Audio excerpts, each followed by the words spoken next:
The backyard of my mother's house in Portland was brightly decorated with pink and blue ribbons, helium balloons floating gently in the air, and a hum of laughter and conversation all around. It was an early summer day, clear skies, soft sunlight. We were hosting our baby's gender reveal party, something I had once imagined would be one of the most beautiful memories of my life. I was 6 months pregnant, and even though there had been more silence than usual between Mason and me lately, I convinced myself he was just anxious about becoming a father. I had invited over 30 people, mostly relatives from both sides and a few close friends from college. Everyone was smiling, holding mocktails, waiting for the moment Mason and I would pull the cord together, sending hundreds of colored confetti pieces into the sky. I wore a white maxi dress, my hair down, my hands trembling slightly from both excitement and exhaustion after the preparations. Mason stood beside me, his shirt crisply pressed, his face like carved stone, calm in a cold way. When I turned to say something to him, he only smirked. I forced a smile, telling myself I was being overly sensitive. 3, 2, 1. He pulled the cord. Oh. A burst of pink paper shot into the air, swirling in the breeze. The entire yard erupted. Cheers rang out. "The girl, congratulations!" My mom hugged me tightly. My best friend Lisa even burst into tears from emotion. But as applause and radiant smiles surrounded me, Mason didn't even look up. No smile, no hand on my belly, nothing he once promised. Instead, he stepped back, pulled a white envelope from his blazer pocket, and extended it toward me. Before I could even grasp what was happening, he spoke, clear and cold as steel. "I can't do this anymore, Nova. I'm in love with someone else. These are divorce papers." The music stopped abruptly. Someone dropped a glass. I heard it shatter, though I couldn't tell if the sound came from the drink table or my own chest. I stood frozen, staring at the white envelope in his hand. His words still echoed in my ears like the shriek of a train whistle piercing through my skull. "What did you just say?" my mother screamed, almost in disbelief. "In front of her, in front of everyone?" Mason didn't look at her. His eyes stayed locked on me, like he was testing how fast I would break. Around me, jaws dropped. My friends looked stunned. My elderly neighbor covered her mouth. Lisa stepped forward, her voice shaky with fury. "Mason, are you out of your mind? This is your baby's gender reveal." "Exactly," he shrugged. "I thought this was the right time. She deserves the truth. I can't fake this anymore." As he spoke, I felt like I was hearing a stranger.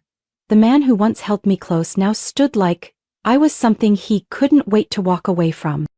And then, like a hairline crack spreading into a full fracture, I just stared at him for a few seconds.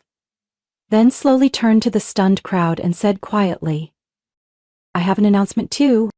My voice was soft, but each word pierced the heavy air like a needle. Mason didn't move. My mother blinked at me, speechless, her lips slightly parted. Lisa's eyes widened. I smiled, a slow, deliberate smile, the kind you wear when you've seen the storm coming, and chose to stand still and wait for it. I met Mason during sophomore year in a night philosophy class I almost skipped because I was exhausted from a shift at work. I sat in the back row, struggling to stay awake and take notes when he walked in late, wearing a wrinkled hoodie, hair a mess, smiling absent-mindedly. He sat next to me like he'd known me forever, leaned over and asked to borrow a pen. "I could repay you with a latte after class." I laughed. He looked at me like I was the most interesting person in that room full of theories. From that day on, Mason stuck to me like a shadow. He knew how to make me feel special. Every morning text, every handwritten goodnight note slipped into my library cubby. My friends called him the guy of tiny gestures that haunt you forever. We were together 6 years before we got married. I thought I knew him. The warm smile, the humor, the way he listened. But if I'd paid closer attention, I might have seen the cracks long ago. Back when we were dating, Mason often disappeared for hours without a clear reason. When I asked, he always had an explanation: helping a friend move, car trouble, dead phone battery. So convincing, I felt guilty for doubting him. His phone was always face down. At first, I thought it was just a habit, but one day, I caught him yanking it off the charger and shoving it into his pocket the moment I walked in. That's when things started to feel off. Once, while using his laptop to send an email, I noticed he hadn't logged out of his Google account. His search history popped up: fancy restaurants in Seattle I'd never heard of, spa packages for couples, even searches for how to plan a surprise proposal. The weird part? That was nearly a year after we were already married. When I asked, he just shrugged. A friend at work asked me to look stuff up. You know how clueless those guys are about romance. Then he laughed and wrapped his arms around me from behind. Don't overthink it. I love you. And I chose to believe him. After the wedding, Mason stopped writing me those notes. Our evening talks on the balcony faded. He came home late often, sometimes saying he had executive meetings, other times blaming traffic. But he worked freelance in software. Most of his job was remote. I started counting my dinners, alone. One night, I made his favorite barbecue dish and waited 3 hours. No sign of him. His phone was busy. Around midnight, I got a single text. Crashing at Ethan's. Talk tomorrow. I'm not the suspicious type, but something inside me began to stir. Quiet and heavy. Every time Mason smiled, I wondered if that smile was still meant for me. One night, as we lay quietly in the living room under the soft yellow glow of a lamp, I asked, Mason, is there something you're not telling me? His stare lingered until the silence felt heavy enough to choke me. Nova, you're exhausted from the pregnancy. Don't let your imagination make things worse. I never brought it up again, but from that day on I started paying attention to every little detail: the number of times he left the house without a reason, the messages he ignored, the flicker of anxiety in his eyes whenever I got close to his phone. Something was slipping through my fingers, but Mason left no clear trace, just a growing emptiness between us. I often stayed up late, hand resting on my belly, wondering if the baby inside me could feel the things I was trying so hard to hide. I didn't want my child to grow up in cold silence, but I also didn't want to end a family over a vague feeling. Until the day I found a handkerchief in Mason's jacket pocket, embroidered with the initials HR. It wasn't mine, and it wasn't anyone I knew. The perfume wasn't mine either. It didn't belong in our home. I knew then, whatever time Mason and I had left, it wasn't much. I just didn't know when or how he'd shatter it all. Since discovering the handkerchief with HR stitched into it, I began living in two parallel worlds. One version of me was the gentle Nova, carrying our baby girl. The other was silent, observant, quietly tracking every thread Mason tried to hide. I stopped asking questions or trying to pull him back, because I finally understood. The more I searched for truth from the mouth of a practiced liar, the more invisible wounds I would collect. But silence didn't mean surrender. I was simply stepping back to see things clearly. The last time I tried confronting Mason was during the 26th week of my pregnancy. That night he came home late, reeking of alcohol, and didn't even ask if I'd eaten or how I was feeling. I sat at the edge of our bed, the soft lamp casting light on my round belly. Mason, I said, my voice eerily calm, are you cheating on me? He paused, just long enough to make me hope for honesty, then laughed. A laugh without the slightest hint of guilt. Nova, you should write mystery novels. That's a great question. Then he walked away. Didn't even glance back at me. I sat there for a long time. The answer was so clear, no confirmation was needed.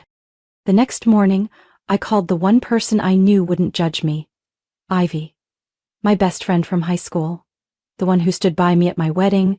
The one who once joked she'd tear the city apart if Mason ever made me cry. Nova, enough, Ivy said after I told her everything. You can't just wait for him to confess.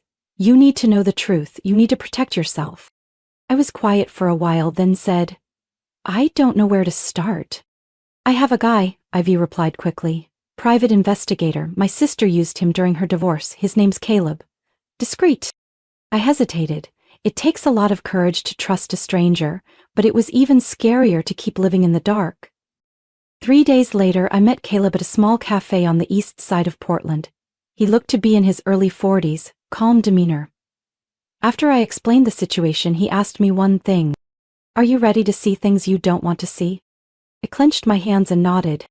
I've already faced the fear of betrayal, now I just fear not having enough proof to protect my daughter. We exchanged some information.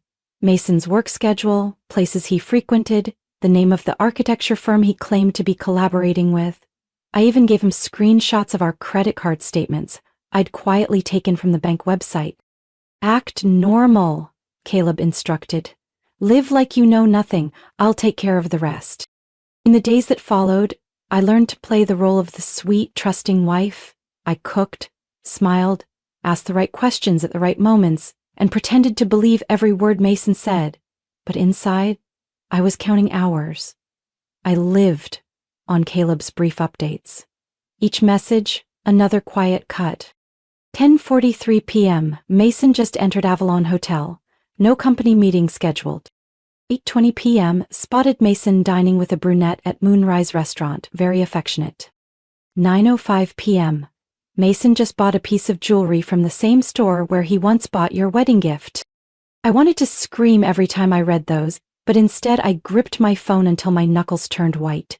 Some nights I'd wake up at 3 a.m., bolt upright in bed, feeling like I was living someone else's life. Mason still came home, still played the part of a charming husband, but now, every word he spoke became new evidence. I memorized every fake smile, every recycled excuse. It took me nearly a week to sit still after receiving the photo from Caleb. A shot of Mason and the woman leaving the Avalon Hotel. She wore sunglasses, soft waves in her hair, walking with confidence as if nothing needed to be hidden. But what sent a chill down my spine wasn't her stride. It was her necklace, a white gold chain with a blue topaz pendant. I'd seen it before. In a gift box hidden in Mason's desk drawer a month ago.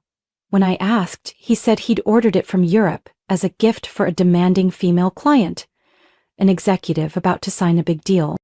Client, huh? I laughed through tears. I texted Caleb. I need more. Audio recordings, any conversation. I need this to hold up legally. He replied with just one line. I'm on it. Start preparing your part. My part.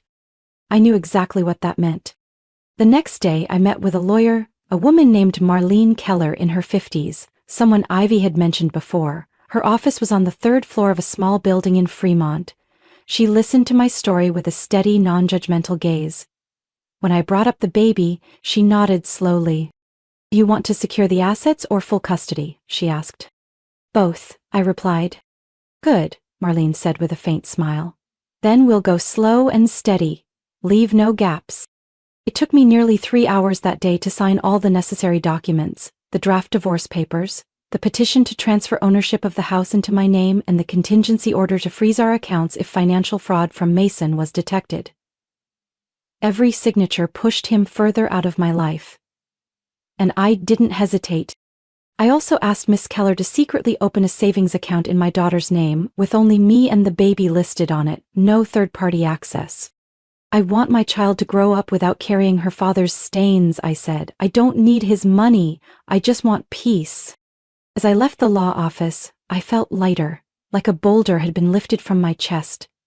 But I knew it wasn't over. Mason still had no idea about the storm building beneath what he thought was calm water. Caleb kept sending me short recordings, each one a stepping stone toward the gender reveal party. In one clip, Mason's voice oozed mockery. Just wait till she sees the divorce papers. Her face will collapse, she's that weak. I saved the clip, unedited, untouched. I placed it in a folder labeled Nova_Rising. Each night I played it all just to remind myself that this was no longer the man I loved. This was someone who had planned to humiliate me on what should have been the happiest day of our lives. I started planning the party, down to every silver candy bead. I chose to host it at my mother's house in Portland, with its spacious, private backyard. Every decoration was checked by me and Lisa.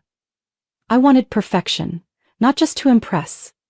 I needed everyone to be there, on time, in place.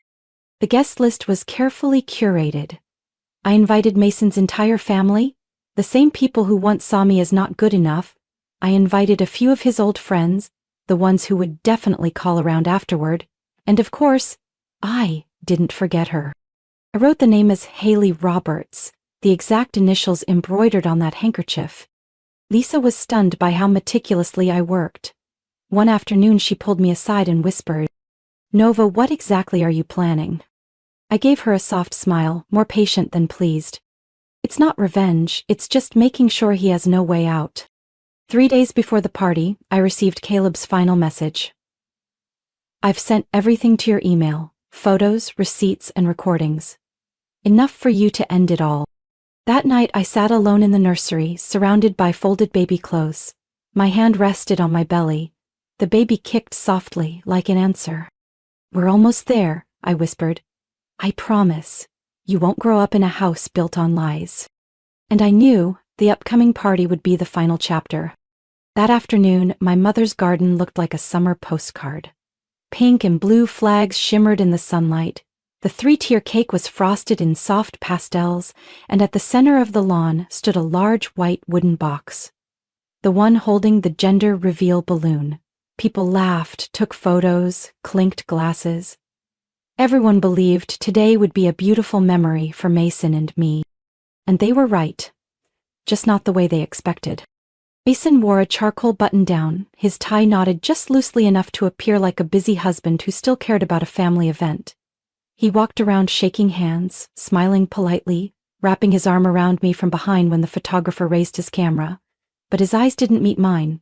They looked just over my shoulder, as if checking to see who was watching. As for me, I kept smiling, still played the role of the gentle, glowing wife awaiting her baby girl.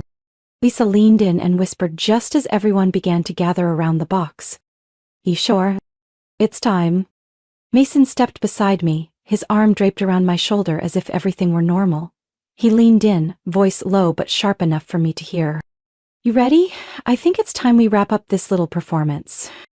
The look in my eyes, if he had paid attention, should have told him everything. But Mason never really saw me, only what he thought he controlled. The host began the countdown. 3, 2, 1. Mason and I pulled the cord. The balloon burst. A shower of pink paper rained down like fireworks. The garden erupted in cheers. "It's a girl!" Applause rang out. My mother wiped a tear. Aunts and uncles smiled warmly. Lisa gently squeezed my shoulder. But I didn't take my eyes off Mason. When Mason handed me the envelope with the divorce papers, I simply smiled. A smile that made his face go stiff. "Thank you," I said softly.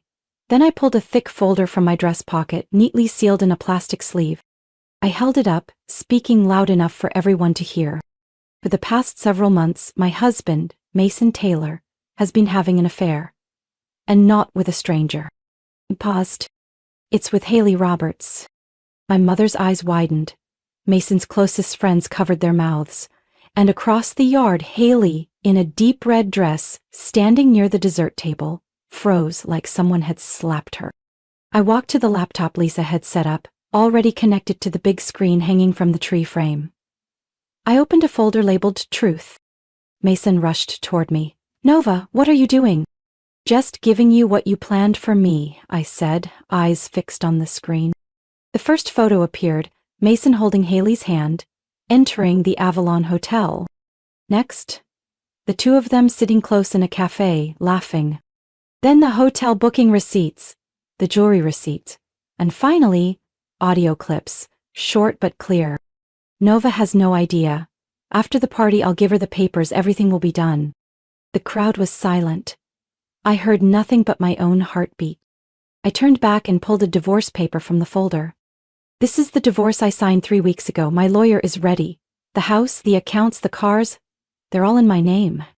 Mason went pale. "You can't." "I can, and I already did." I paused, pulling out one last envelope. My gaze softened as I held it. Final thing." I stepped closer to him and spoke slowly. "The baby I'm carrying is not yours." Gasps rippled through the garden. Mason staggered back, barely able to stand. "What? Nova? Who?" I looked toward the corner of the garden, where a quiet man stood. Lucas Grant. My childhood friend who had silently supported me through it all. He's the one who stayed when you disappeared, the one who sees my worth, and the only one who's never lied to me. I placed the DNA test results in Mason's hand, then whispered, "You wanted to humiliate me in front of everyone, Mason? Well, congratulations, you just did it. To yourself."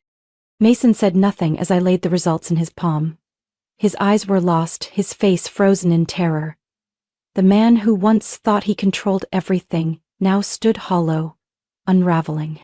No one stood with him. My mother turned away, speechless. Lisa crossed her arms, her face twisted in disgust. Mason's family stood paralyzed, then slowly left the garden, one by one, without a backward glance. As for Haley, she stood stunned, her eyes darting nervously as her father, Mr. Richard Roberts, walked up to her, his gaze more serious than I had ever seen.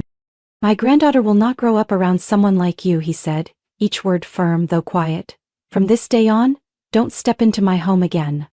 Haley burst into tears, tried to say something, but he had already turned his back. By the time I left the party, she had vanished, as if disappearing into the air, along with the dignity she had just lost. In the days that followed, Mason tried to reach me. Texts, emails, even flowers sent to my mother's house. He wrote, "I was wrong. I didn't realize how far this had gone. I want another chance." I let the silence speak for me. He wasn't reaching out from remorse, only fear. Fear of losing everything. The video from the party went viral soon after. No one knew who uploaded it, but within 3 days it had over 400,000 views. Some called me cruel, others called me brave. But for me, the only thing that mattered was that I was no longer blind. The company Mason worked for initially stayed silent, but once the press picked up the story, they issued a formal statement terminating him for serious ethical misconduct affecting the organization's image. He lost his job, lost his friends, and had no one left standing beside him. I gave birth to my daughter on a lightly rainy November morning in a quiet room at Providence Medical Center. My mother sat in the corner gripping my hand. Lucas stayed by my side, his gentle gaze steady through all 10 hours of labor. When the nurse placed the baby in my arms, I whispered, "Welcome to the world, Ilara." That name I had chosen long ago. It means light from the stars. And she was exactly that. A light shining through days when I once saw no future. Lucas held Ilara gently, his voice unsteady. "I never thought I'd cry over a baby." What I felt for him wasn't urgency or romance. It was steady, warm gratitude for everything he'd carried beside me. He didn't replace anyone. He never tried to take Mason's place. He simply stayed. Installing the crib, mixing formula, folding baby blankets, driving me to postpartum checkups. And more than anything, he stayed when I said nothing. No love confession, no promises, but each day, Lucas's presence gave me peace. I returned to my freelance marketing work 4 months later. My mother watched Ilara whenever I had meetings or urgent deadlines. We moved into a small apartment in North Portland, near the park filled with maple trees I used to love as a child. I planted a patch of lavender by the porch. Every morning I'd carry Ilara outside and tell her about simple things. The smell of fresh soil after rain, the sound of wind brushing through the fence. I didn't need more than that. Mason called only once, after everything. I was rocking Ilara to sleep when the phone rang. His name lit up the screen. I stared at it for a moment, then set the phone down. I used to be the woman he thought was weak, the pawn he could move around in his little game of deception. But I wasn't that woman anymore. I didn't need his explanation, and I certainly didn't need his permission for my silence. There are wounds that don't need to scream to reach the core. Nova chose to observe in silence, to prepare, and then to rise, calmly, like a mother, and clear-eyed, like a woman who had been betrayed to her bones. Her story reminds us that the deepest revenge doesn't come from rage. It comes from reclaiming ourselves, rebuilding our lives, and walking forward in peace, once the person who hurt us no longer belongs in the world we've created. What do you think about Nova's choice and how she faced betrayal? Share your thoughts in the comments. And don't forget to follow the channel for more emotional and meaningful stories about family and life.